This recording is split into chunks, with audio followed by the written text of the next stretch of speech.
فَذَكِّرْ فَإِنَّ الذِّكْرَىٰ تَنفَعُ الْمُؤْمِنِينَ وَمَا خَلَقْتُ الْجِنَّ وَالْإِنسَ إِلَّا لِيَعْبُدُونِ.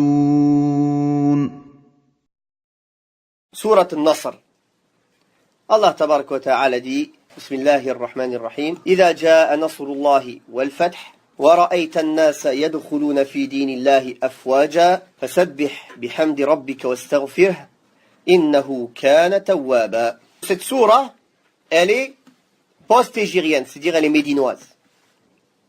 Et il a été dit que c'est la dernière sourate complète qui a été révélée. C'est-à-dire qu'il y a eu des versets après cela qui ont été révélés, mais en sourate au complet, c'est la dernière. Comme on va le voir dans la parole de Ibn Abbas, qui est rapportée par l'imam Muslim. Ubaydillah ibn Abdullah ibn Utbah a dit, Abdullah ibn Abbas m'a dit, est-ce que tu sais quelle est la dernière sourate du Coran qui a été révélée en entier? J'ai dit oui. Idha ja'a nasrullahi wal fath. Il a dit, tu as dit vrai. Dans une autre version, dans la version d'Ibn Abi Shaybah, il n'a pas dit la dernière.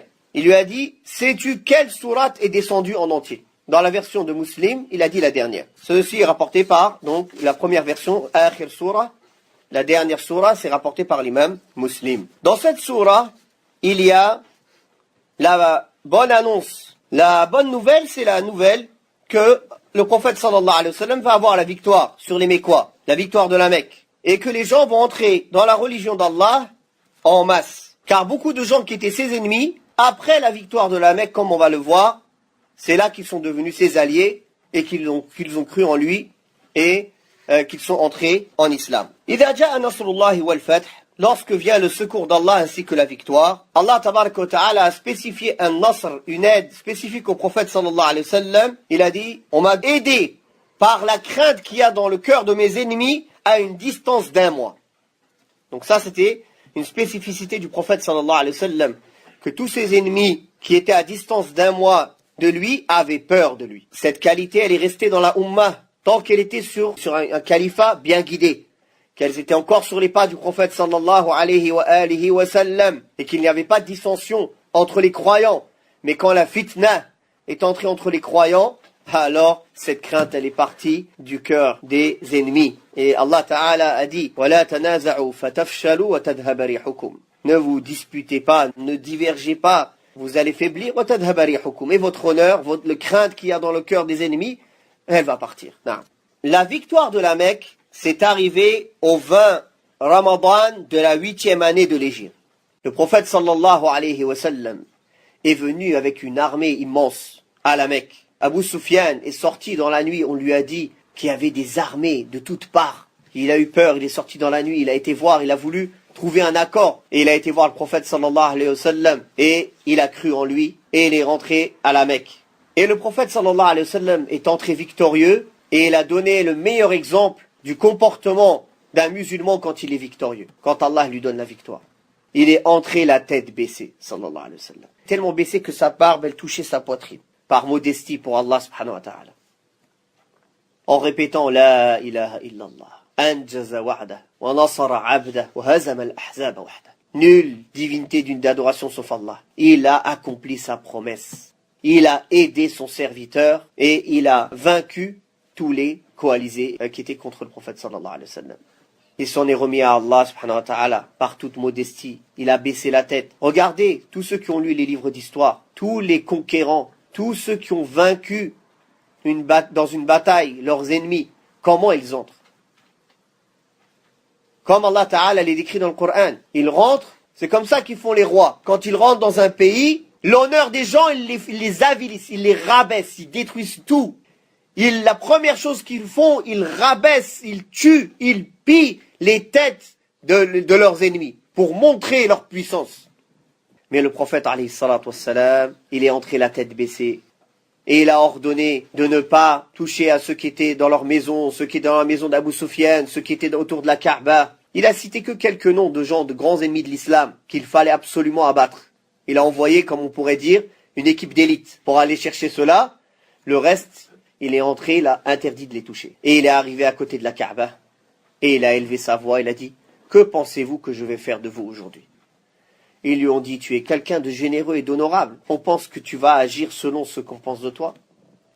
Et il leur a dit, je vous dis aujourd'hui, comme Youssouf a dit à ses frères, nul blâme à vous aujourd'hui, qu'Allah vous pardonne et c'est le plus miséricordieux des miséricordieux. Voilà comment le prophète sallallahu alayhi wa sallam est entré victorieux à la Mecque sans verser une goutte de sang, sauf les quelques-uns qu'on a dit qu'ils ont envoyés. Il essayait de préserver au maximum les bains de sang. Certains savants ont dénombré le nombre de morts dans toutes les batailles du prophète sallallahu alayhi wa sallam. Quand on les dénombre, subhanallah, très très peu le nombre de morts. Aujourd'hui, les gens qui insultent les musulmans d'être des barbares, qui font couler le sang. Mais quand on regarde dans l'histoire du monde, quand on compte le nombre de millions de personnes qu'ils ont tuées, on trouvera que la communauté musulmane, c'est la dernière dans cet échelonnage. Les Tatars et les Mongols, combien ils ont tué? Les Chinois avec leur guerre d'empire et de royaume, combien de milliers, dizaines de milliers, peut-être de millions ils ont tué? Les communistes, combien de millions et de dizaines de millions ils ont tué? La première et la deuxième guerre mondiale, combien de dizaines de millions elle a tué? Les colons, quand ils sont arrivés en Amérique du Sud, ils ont dit qu'ils ont tué plus de 50 millions d'Américains, de vrais Américains, d'Indiens d'Amérique. Après, on dit que c'est les musulmans, les barbares. Donc regardez comment le prophète sallallahu alayhi wa sallam est rentré victorieux à la Mecque. Ça montre aussi quelque chose, barakallahu fikum. Le musulman, il ne va pas au combat quand il est en faiblesse. Le prophète sallallahu alayhi wa sallam, quand il était à la Mecque, il était faible. Ils étaient peu. Ce n'est pas le courage et la foi qui leur manquaient. Il n'y a pas plus courageux et plus fort dans la foi que ceux qui étaient avec le prophète sallallahu alayhi wa sallam à la Mecque. Mais ils étaient faibles, ils étaient peu. Ce n'était pas le moment. Certains aujourd'hui vont dire, le prophète sallallahu alayhi wa sallam était à la Mecque et les dirigeants de la Mecque c'était des koufars. N'est-ce pas? Est-ce que c'est pas l'obligation des musulmans de renverser un gouvernement de koufars et d'établir la charia d'Allah? Pourquoi il l'a pas fait le prophète sallallahu alayhi wa sallam? Parce qu'il n'avait pas le qudra. Il n'avait pas la capacité, bien que les dirigeants étaient des kuffars. Allah Ta'ala dit donc dans le sens des versets, ne vois-tu pas ceux qu'on leur avait dit de baisser leurs mains, c'est-à-dire de ne pas répondre aux provocations, d'accomplir la prière et de donner l'aumône. Quand le combat leur a été instauré, alors voilà une partie d'eux qui craignent les gens comme on devrait craindre Allah ou ashaddu khashya, ou plus.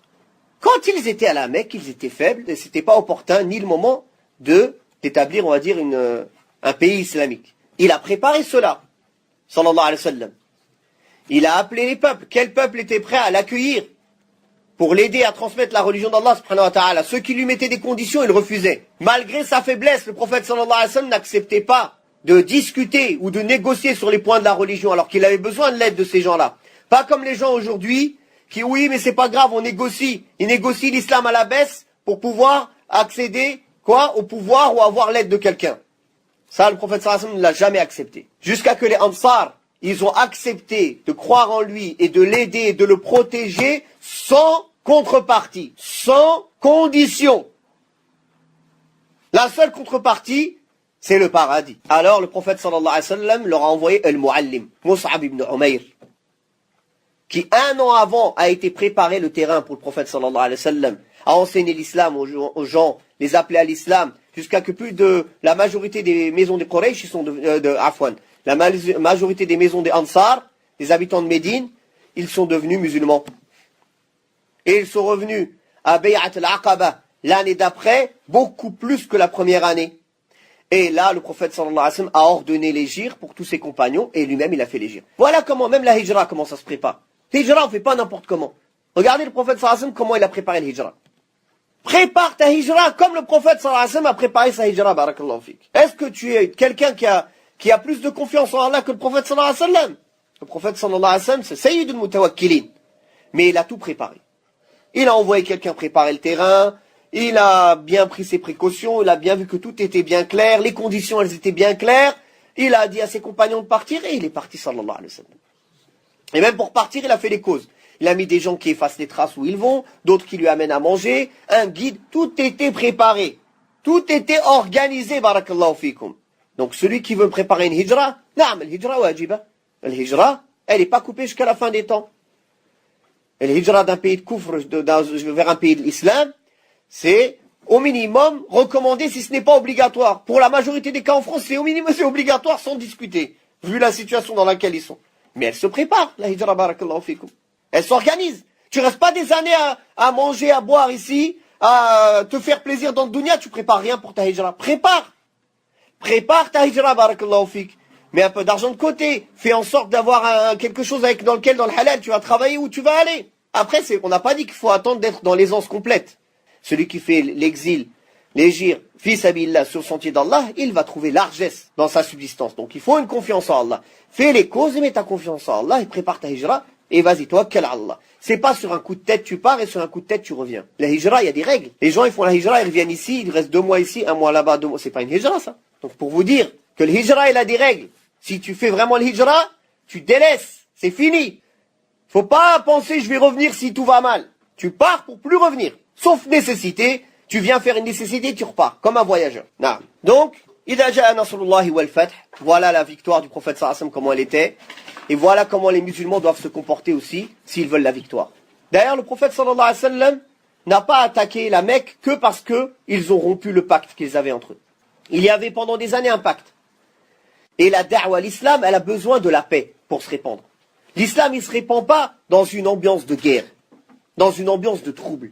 La paix, la sécurité, c'est une ni'ma azima, c'est un bienfait énorme, énorme. La sécurité et la paix, c'est nécessaire pour apprendre la religion et la transmettre. Quand les gens sont dans la peur, dans la crainte, tu crois qu'il a le temps d'écouter, d'apprendre des cours de tawhid ou quoi que ce soit? Tous les pays qui sont restés dans la guerre pendant des années, c'est le pays où les musulmans ce sont les plus ignorants, où le shirk il est répandu, où les bid'a, les sectes se sont répandues comme au Liban, et les ahbash se sont répandus, toutes les sectes bizarres se sont répandues. Pourquoi? Parce que la guerre civile, pendant des années, elle est restée. Les gens n'avaient pas le souci d'apprendre leur religion, ils ont le souci de protéger leur vie, de préserver leur famille. Donc la paix et la sécurité, c'est une ambiance nécessaire pour transmettre l'islam. Et le prophète sallallahu alayhi wa sallam, c'est pour ça qu'il a accepté le pacte de Hudaybiyah, le pacte avec les Quraysh, même si à première vue ils étaient perdants dans ce pacte. Il y avait plus d'avantages pour les Quraysh. Mais ils avaient besoin de ce temps-là pour se renforcer, pour enseigner l'islam, pour faire la da'wa, pour l'objectif pour lequel le prophète sallallahu alayhi wa sallam a été envoyé. Donc, barakallahu fikum, tous les gens là, les jama'at takfir, les jama'at thawriyin, qui vivent que dans les fitan, ils connaissent pas, ils sont jamais actifs quand tout va bien. Ils sont actifs que quand il y a les problèmes. Le sunnah, ils sont actifs dans tous les moments. Les gens de fitan et des bid'a, ils sont actifs que dans les moments des fitan. Il faut sans fitna, ils vivent pas. Il faut une fitna. Il faut faire vivre un trouble pour vivre. Sinon, ils n'existent pas. Comment veulent-ils que la communauté, elle avance? Eux, ils veulent qu'il y ait tout le temps on soit dans le trouble. Regardez les troubles qu'il y a dans les pays musulmans. Ça a servi à quoi, barakallahu fikum? Jusqu'à maintenant, en Syrie, il y a des milliers, des dizaines de milliers de gens qui meurent. On renie pas que Bachar, c'est un kafir. Et on veut sa mort. Mais est-ce qu'ils avaient la capacité de le sortir de sa place? Non, ils se sont fait pousser par le soi-disant printemps arabe. Hein? C'est pas un printemps, c'est l'hiver glacial. Ils les ont poussés et à la fin, ils sont restés tout seuls. Et tous les Rafidah d'Iran et de Hizballah, Hizb al-Shaytan du Liban et les Rafidah de Syrie et les Rafidah d'Irak, ils s'entraident tous. Pourquoi? Massacrer le maximum de Ahl-Sunnah. Et les Occidentaux, ils regardent. Donc, on est tous tombés dans le piège. Il faut, barakallahu fikum, étudier la vie du prophète sallallahu alayhi wa sallam. Étudier, regardez comment le prophète sallallahu alayhi wa sallam a agi. La paix, le pacte, même avec ton pire ennemi, la paix c'est utile. Même avec ton pire ennemi. Quand tu n'es pas capable de le combattre, il faut la paix. T'as pas d'autre solution. T'as pas d'autre solution que chercher la paix. Il y a des gens aujourd'hui qui critiquent par exemple certains États musulmans qui ont fait la paix avec Israël ou avec les pays occidentaux. Il a un autre choix. Il a le choix, il est capable, ils sont capables de les combattre. Non. Alors, barakallahu fik. Le prophète sallallahu alayhi wa sallam, il a fait la paix avec Quraysh. Pourquoi il a fait la paix avec Quraysh? Pour pouvoir être tranquille, faire ça, pratiquer leur religion, se renforcer, avancer. Donc nous, on a besoin de ce temps pour se réformer, pour se corriger, pour que la Ummah, elle revienne à Din, elle s'attache à Din, pour que alhamdulillah, que nos sociétés, elles changent. Et si la société, elle change, le pays change. Et la communauté, elle devient forte. Mais ça demande du temps et ça demande du travail, barakallahu fikum. Barakallahu fikum, comprenez bien la vie du prophète sallallahu alayhi wa sallam. Arrêtez de comprendre l'islam avec vos sentiments, avec vos passions. Les savants, du matin au soir, ils nous crient arrêtez, arrêtez, écoutez. Tout le monde prend les savants pour des vieilles personnes qui, comme ils disent, yakhraf. Il est en train c'est la personne, il est en train de radoter. Laisse le vieux, il radote. A'udhu billah. Certains même soi-disant prédicateurs, ils disent ça. Oui, mais ceux-là, ils connaissent que les fatwas dans la prière, dans tout ce qui concerne les femmes, les règles, les menstrues, les ulama al-hayd wa nifas, comme ils disent, a'udhu billah. Ils disent, nous, on connaît mieux le waqi', on connaît mieux la vie présente, ce qui se passe. Vous pouvez prendre les fatawas sur les adorations et l'aqidah chez eux, mais les fatawas politiques, vous les prenez chez nous, ils disent. Tous les gens qui sont proches des Ikhwan Muslimin et ceux qui portent le fikr de Sayyid Qutb et de l'autre Surur et toute leur bande. Regardez la vie du prophète, alayhi salam, comment elle est. Apprenez-la et pratiquez-la. Arrêtez d'écouter tous ces perturbateurs, barakallahu fikum. Attachez-vous aux savants de la sunna, qui sont là pour nous montrer comment le prophète sallallahu alayhi wa sallam, avec des preuves du Coran, de la sunna, de la compréhension des salafs, il n'y a rien qui suit les passions, il n'y a rien qui suit, barakallahu fikum. Les savants, vous croyez que leur intérêt c'est de protéger le roi ou tel? C'est pour protéger la Ummah qui disent ça, barakallahu fikum. Ils cherchent le bien de la communauté. Qu'est-ce qu'ils ont à gagner, les savants, à 70 ans? Il a quoi à gagner du roi après 70 ans ou 75 ans? Ça y est, la mort elle est proche pour lui. Il a rien à gagner, barakallahu fikum. C'est les petits jeunes, là, qui ont des choses à gagner matériellement. Ils ont encore du tama', ils espèrent des places, ils espèrent des choses. Mais les personnes âgées, les grands shuyukh, nos grands ulama, ils ont quoi à gagner de cette vie-là? À part nous conseiller le bien. Ceux qui sont connus depuis des dizaines d'années d'être dans la sunna, c'est aujourd'hui à 75 ans, à 70 ans, il va changer? Non. Il y a beaucoup de choses à dire. Tout ça, c'est lié à idha ja'a nasrullahi wal fath. Tout le monde veut le nasr, tout le monde veut la victoire. Il y a un chemin pour atteindre le nasr, la victoire et le secours d'Allah subhanahu wa ta'ala. C'est le chemin du prophète alayhi salam. Celui qui sort de ce chemin-là et qui veut instaurer un autre chemin que le chemin du prophète sallallahu alayhi wa sallam pour atteindre cela, alors il a innové dans notre religion. Barakallahu fikum. إذا جاء نصر الله والفتح ورأيت الناس يدخلون في دين الله أفواجا. Et que tu vois les gens entrer en foule dans la religion d'Allah. Effectivement, alhamdulillah, après que le prophète sallallahu alayhi wa sallam, qu'Allah ta'ala a donné la victoire au prophète alayhi salatu wassalam à la Mecque, toutes les tribus arabes ont compris que le prophète sallallahu alayhi wa sallam était aidé par Allah, que c'est lui qui aurait le mot de la fin. Donc, ils se sont précipités après la victoire de la Mecque à entrer en islam. Et cette année, elle a été appelée quoi? Amul Wufud, la 9e année de l'Hégire, l'année des délégations. C'est l'année où de toutes tribus arabes, ils sont venus de délégation en délégation en masse à Médine pour accepter l'islam et pour apprendre l'islam. Et alhamdulillah, dans cette année-là, c'est la majorité de la péninsule arabique qui a accepté l'islam. Puis Allah tabaraka wa ta'ala lui a dit إذا جاء نصر الله والفتح ورأيت الناس يدخلون في دين الله أفواجا فسبح بحمد ربك واستغفره إنه كان توابا. Alors, par la louange, célèbre la gloire de ton Seigneur, implore son pardon, car c'est lui le grand accueillant au repentir. Subhanahu wa ta'ala. Naam. Donc Allah tabaraka wa ta'ala, il lui a donné 2 signes au prophète sallallahu alayhi wa sallam dans cette parole-là. Le premier signe, c'est que la religion d'Allah subhanahu wa ta'ala, la victoire elle va arriver et que les gens ils vont rentrer dans la religion d'Allah en masse. Et que c'est pour cela qu'il faut qu'ils louent Allah subhanahu wa ta'ala et qu'ils lui demandent pardon. Le deuxième, c'est qu'il lui a annoncé que sa mort était proche. Sallallahu alayhi wa sallam. Comment on sait cela? C'est quand Allah ta'ala lui a demandé de faire l'istighfar, de demander le pardon. Comme Allah ta'ala demande à la fin de chaque bonne action de demander le pardon. À la fin des meilleures actions, la salat, qu'est-ce qu'on fait? L'istighfar. Après le hajj, Allah ta'ala a dit fastaghfirullah. À la fin, après avoir fini le pèlerinage, l'istighfar. De même, comme la vie du prophète sallallahu alayhi wa sallam était une vie bénie, quand Allah lui a demandé de faire l'istighfar, ça veut dire que cette vie et cette mission, elle est arrivée à sa fin. Et il lui a dit fasabbih bihamdi rabbika wastaghfirhu. Demande d'Allah al-maghfirah, le pardon. Et d'ailleurs, personne ne peut gagner le paradis par ses simples œuvres. Même pas le prophète sallallahu alayhi wa sallam. Le prophète sallallahu alayhi wa sallam a dit à ses compagnons, dans le sens des paroles, approchez-vous de la perfection et soyez constants. Et sachez que personne ne sera sauvé que par ses actes. Ils ont dit, même pas toi, au messager d'Allah. Il a dit, même pas moi. Sauf si Allah me couvre de sa miséricorde et de ses bienfaits. Donc le pardon, le maghfirah, c'est le fait qu'Allah tabaraka wa ta'ala couvre les fautes et qu'il les efface subhanahu wa ta'ala. Et personne ne peut atteindre le paradis sans cela. Sans cela. Même le messager d'Allah sallallahu alayhi wa sallam qui est le meilleur des êtres. Omar ibn al-Khattab, radiallahu anhu, comme c'est rapporté dans Sahih al-Bukhari, il rapprochait beaucoup Abdullah ibn Abbas de lui. Vous savez tous qu'Abdullah ibn Abbas, il était jeune par rapport à tous les autres compagnons. C'est le cousin du prophète sallallahu alayhi wa sallam, mais il était jeune. Et le prophète sallallahu alayhi wa sallam a invoqué Allah pour lui. Ya Allah, fais-le comprendre la religion et enseigne-lui l'interprétation. Et Abdullah ibn Abbas, il est resté beaucoup avec Omar. D'ailleurs, il a appris beaucoup, on verra dans les avis d'Abdullah ibn Abbas, beaucoup du fiqh de Omar ibn al-Khattab. Abdullah ibn Abbas est rentré un jour chez Ummuna Aisha, radiallahu anha, chez notre mère Aisha, radiallahu anha, bisanadin sahih. Il est venu la questionner sur les 2 rak'at après l'Asr. Et elle a dit, oui, le prophète sallallahu alayhi wa sallam priait 2 rak'at après l'Asr chez moi. Et Abdullah ibn Abbas dit, et dire que moi, avec Omar, on tapait les gens à la mosquée quand on les voyait prier après l'Asr. Dès qu'ils voyaient quelqu'un après l'Asr faire la prière, Omar et Abdullah ibn Abbas, ils leur couraient dessus, les tapaient en pleine prière. Non. Omar ibn al-Khattab faisait cela, car c'était des nouveaux convertis. Il y avait beaucoup, n'oubliez pas que c'est à l'époque de Omar que les adorateurs du feu se sont convertis, soi-disant.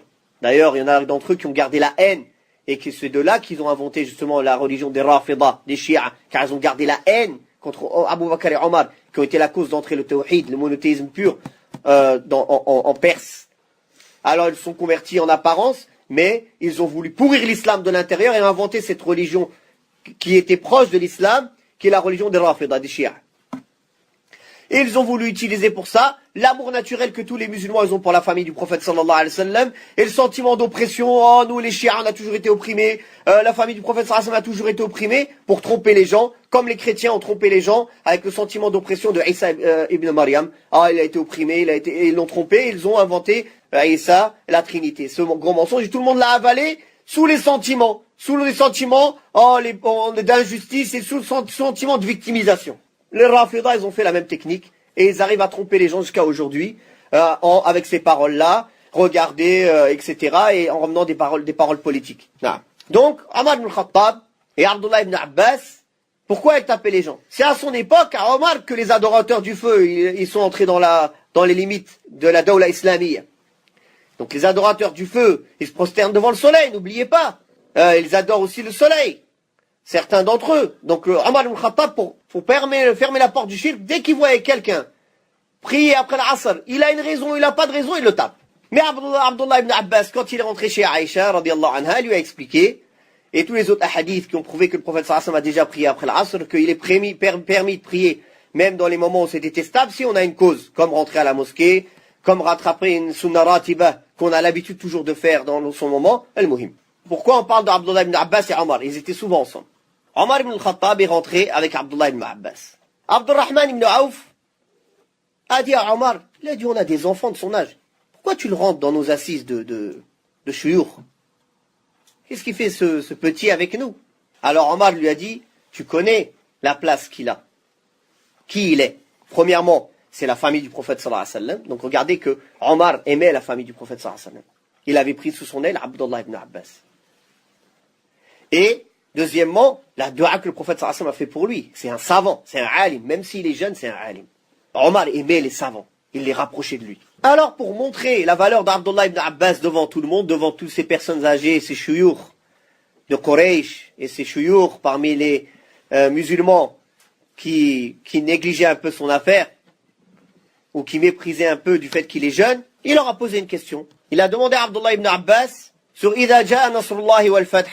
Et il a demandé d'abord aux personnes âgées. Eux, ils ont expliqué selon l'apparence. Allah, il a annoncé la victoire de la Mecque.